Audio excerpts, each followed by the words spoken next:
Hej far, mor og Kirsten. Lige en rapport for mig her i Detroit. Lige nu er klokken 1:15, og jeg er lige ved at lægge sidste hånd på min oprensning af mine polymerer, og det er det I ser her.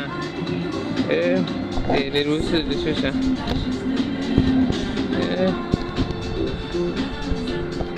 Så nu kommer det.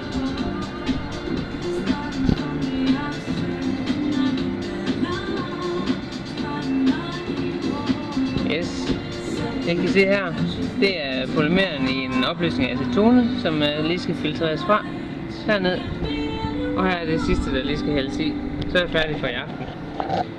Og så skal jeg hjem og sove, fordi jeg er lidt træt. De sidste par dage, de har været gode egentlig.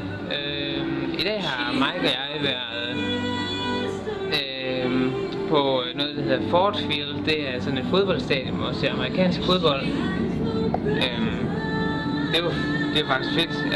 Altså det er sådan lige meget, hvem der vandt og så videre, men bare det at se sådan et kæmpe stadion hvor og folk gik helt vildt meget op i det, og sådan noget. Det var en rigtig sjov oplevelse. Næste uge her, der ved jeg ikke lige, hvad jeg skal. Der går tiden nok bare med at lige få det sidste gjort klart, og så skal jeg efter næste weekend, så skal jeg til Durham.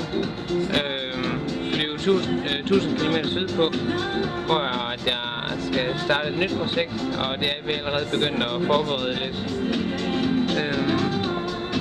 Og det glæder mig rigtig meget til. De virker meget professionelle nede i det lab, og ja, det skal nok blive rigtig fedt.